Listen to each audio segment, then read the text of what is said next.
need to speak with you. Of course, is there a luggage problem? you left at LAX yesterday? Luggage, This is Marsha Gay Reynolds, a former JetBlue flight attendant who used her trusted crew status to smuggle nearly 70 pounds of narcotics through America's airports. By the time this footage ends, her decorated career will be over. I'm not sure what you're referring to. I didn't leave any We decision. need you to come with us right now. I have a flight in 2 hours. Can you explain what this is about? She would never board another flight. Within 48 hours, federal agents would trace the abandoned luggage back to her crew credentials, her flight records, and a smuggling operation that had been running for 5 months. 68 pounds of cocaine, $3 million in street value, 10 successful runs through the known crew member checkpoint, and one critical mistake at LAX that would expose everything. Before we go any further, how much do you actually know about who's allowed to skip the security line at airports? Think about it. Drop your answer in the comments.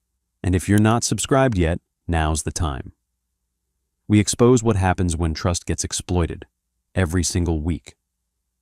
Marsha Gay Reynolds was born in Kingston, Jamaica in 1983, the second of 4 children in a family that valued ambition above everything else.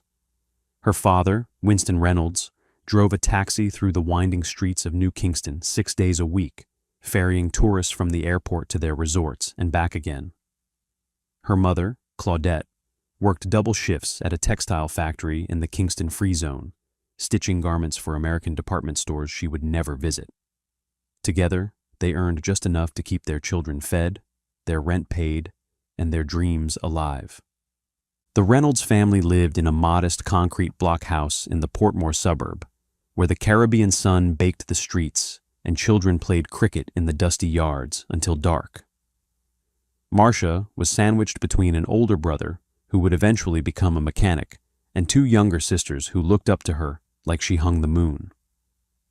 From the time she could walk, everyone noticed something different about her. She was tall for her age, long-limbed and graceful, with the kind of natural athleticism that coaches spotted from across a field. By the time she was 12, Marsha was outrunning every child in her parish.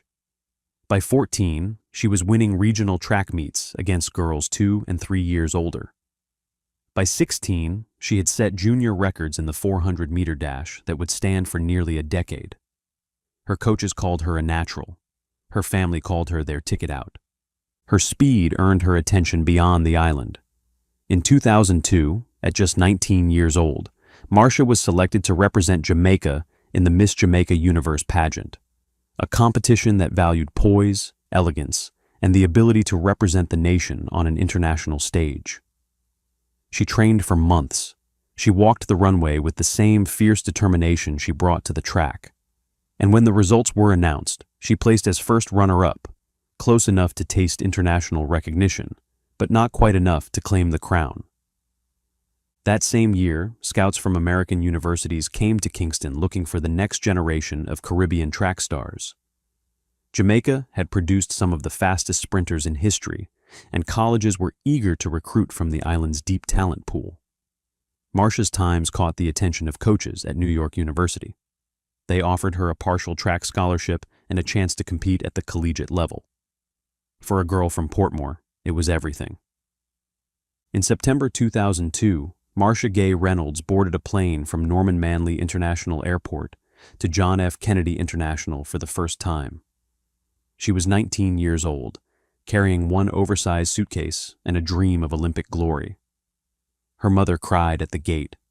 Her father pressed $300 American into her hand, 2 months of savings, and told her to make them proud. At NYU, Marsha trained with the Violets track team while pursuing a degree in communications. Her coaches described her as disciplined, coachable, and hungry to prove herself. Her teammates remembered her as fiercely competitive on the track, but warm and generous off it, the kind of person who would celebrate your personal best as loudly as her own. But college athletics is brutal. Injuries accumulated, a strained hamstring in sophomore year, a stress fracture in junior year that kept her out for 6 weeks. Younger runners arrived every semester, each one faster than the last. By her senior year, Marsha had watched her Olympic dreams slip further and further away. She graduated in 2006 with a degree in communications and a decision to make. The airline industry was hiring. JetBlue Airways, the scrappy newcomer challenging the legacy carriers, was expanding rapidly out of its JFK hub. They needed flight attendants who were polished, professional, and comfortable with long hours and demanding passengers. Marsha applied in March 2007. Her pageant experience helped. Her athletic discipline showed. Her Caribbean warmth made passengers feel welcome. By May, she was in training. Her starting salary was $23,400 per year, barely enough to rent a small apartment in Queens and cover her student loans. But the job came with benefits that money could not buy, flight privileges that allowed her to travel anywhere in the JetBlue network for almost nothing, health insurance, and something Marsha valued deeply, the ability to visit her family in Jamaica whenever she wanted. For the next 8 years, Marsha Gay Reynolds was exactly what JetBlue wanted her to be. She flew routes up and down the East Coast, to the Caribbean, to California, and back. She earned positive reviews from supervisors and thank you notes from passengers. She was promoted to the premium cabin crew, working the airline's Mint business class service on transcontinental flights. Her annual salary grew to $38,000. And then she discovered another way to make money. To understand what Marsha Reynolds did, you first have to understand the system she exploited. After September 11, 2001, airport security became the most visible symbol of American vigilance. The Transportation Security Administration was created, checkpoints were fortified, and millions of Americans submitted to a new reality. Remove your shoes, empty your pockets, take out your laptop, submit to the full-body scanner. Open your bag if the agent asks. The process is slow, invasive, and designed to catch threats before they reach the gate. But not everyone goes through this process. In 2011, the Transportation Security Administration introduced a program called Known Crew Member, or KCM. The logic was simple. Flight crews, pilots and flight attendants, were already vetted employees of the airlines. They had passed background checks, drug tests, and security screenings before they were ever hired. Subjecting them to the same checkpoint scrutiny as passengers was inefficient and unnecessary. KCM changed that. Under the program, uniformed crew members could bypass standard security entirely. They would approach a dedicated checkpoint separate from the passenger lines, present their airline credentials and government-issued ID, and walk directly to their aircraft. No bag screening, no X-ray machines, no questions about the contents of their luggage. The system was designed for efficiency. It assumed that anyone trusted enough to work a flight was trusted enough to carry whatever they wanted onto the plane. By 2015, more than 75,000 crew members at 43 airlines had access to KCM checkpoints at nearly 300 airports nationwide. The vast majority used it exactly as intended, a convenient way to get to work without standing in line with passengers. But the system had a flaw, a fatal one. KCM assumed trust. It assumed that uniformed crew members had nothing to hide. It assumed that background checks and employment records were enough to guarantee good behavior indefinitely. And it created a corridor through American airports where contraband could move completely undetected. All it took was one person willing to exploit that trust. The first trip happened in October 2015. Marsha had been a JetBlue flight attendant for 8 years by then.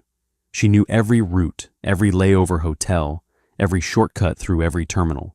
She knew which supervisors paid attention and which ones scrolled their phones at the podium.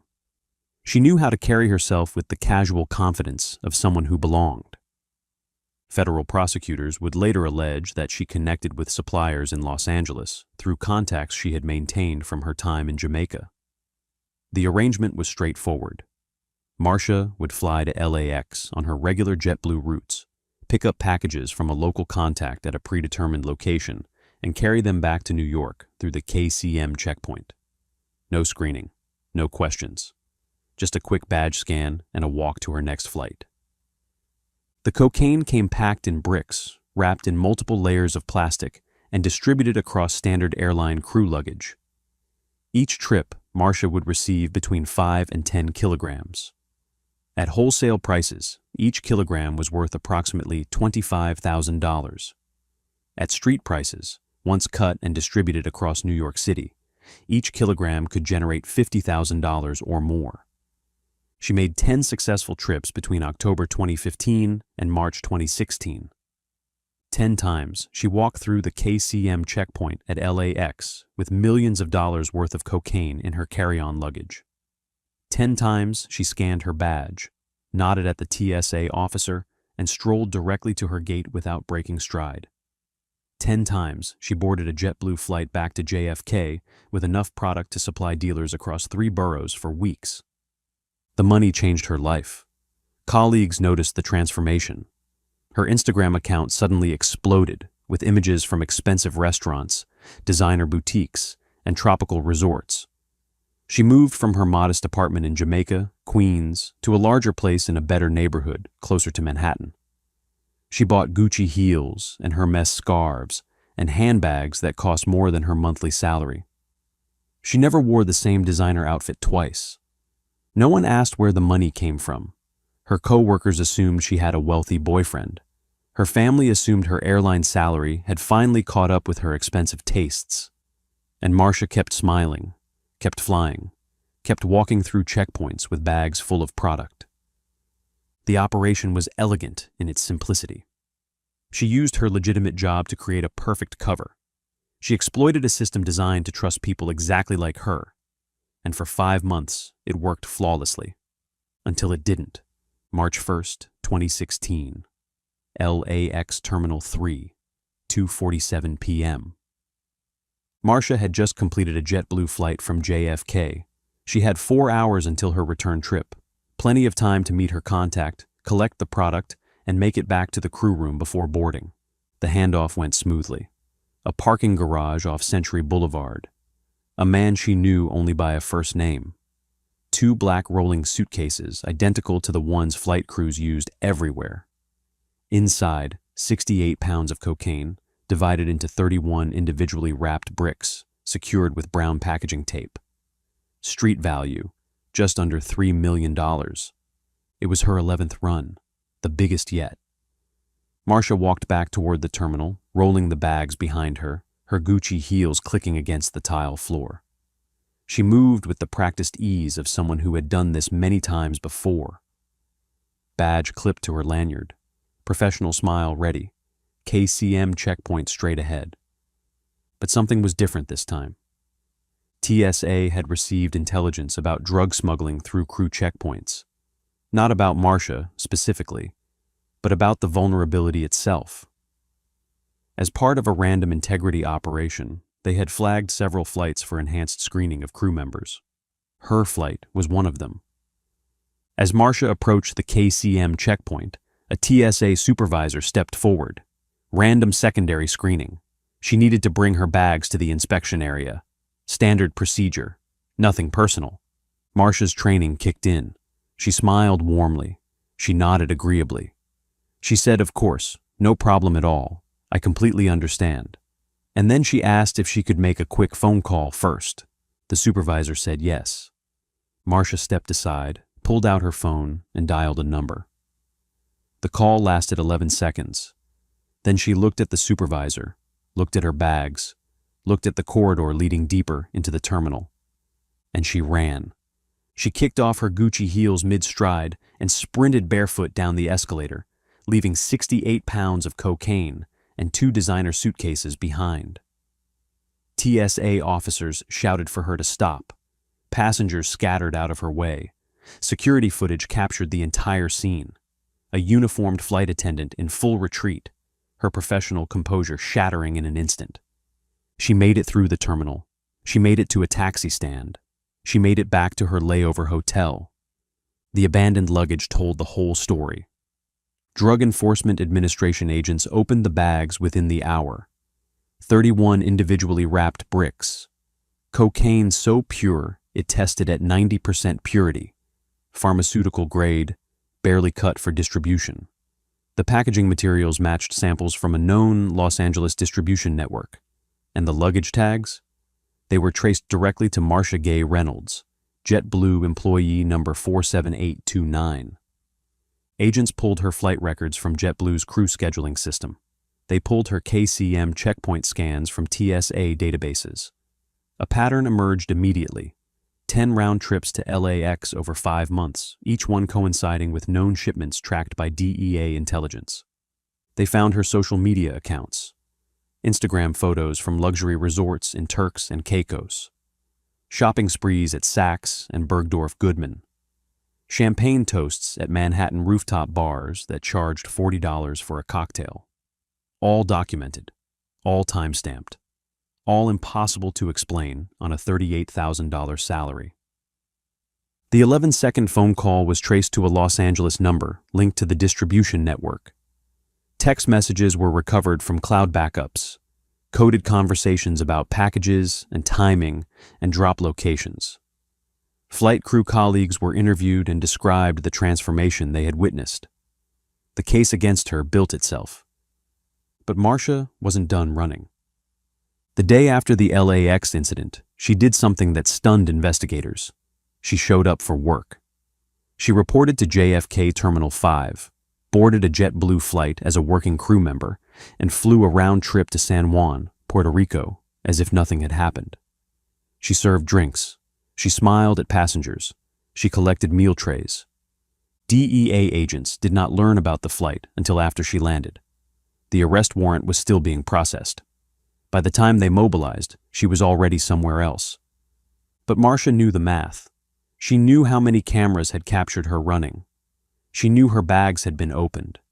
She knew that running from TSA and then flying a commercial aircraft the next day had only made everything worse. Stories like this rarely make the news, but they should. If you want to see more investigations into institutional failures, subscribe and hit that notification bell. We cover what mainstream media ignores. March 3rd, 2016. 2 days after she ran, Marsha Gay Reynolds walked into the DEA field office in Lower Manhattan and surrendered herself to federal agents. She was accompanied by a defense attorney and a single carry-on bag containing a change of clothes. The agent who processed her arrest later described the scene in a court filing. She was calm, completely calm, like she had already accepted what was coming and just wanted it to start. She did not cry, did not argue, did not try to explain herself. She just surrendered. Marsha was read her rights and asked if she understood the charges against her. She nodded once. 1 count of possession with intent to distribute cocaine. 1 count of importation of a controlled substance. 1 count of conspiracy to distribute narcotics. The agent asked her one question. "Why did you come in?" Marsha's answer was brief. Because running was not going to change anything. She was taken to the Metropolitan Detention Center in Brooklyn. Bail was set at $500,000, an amount she could not pay. For the first time in 9 years, Marsha Gay Reynolds would not be flying anywhere. The cooperation began almost immediately. Federal prosecutors offered her a deal, full cooperation in exchange for a recommendation for leniency at sentencing. Marsha would provide names, dates, routes, and methods. She would identify her contacts in Los Angeles and testify against them in court. She would help dismantle a network that had been moving cocaine through American airports for years. She accepted without hesitation. Over the following months, Marsha sat for dozens of interviews with DEA agents and federal prosecutors. She drew diagrams of the operation. She explained the handoff procedures, the packaging methods, the communication protocols.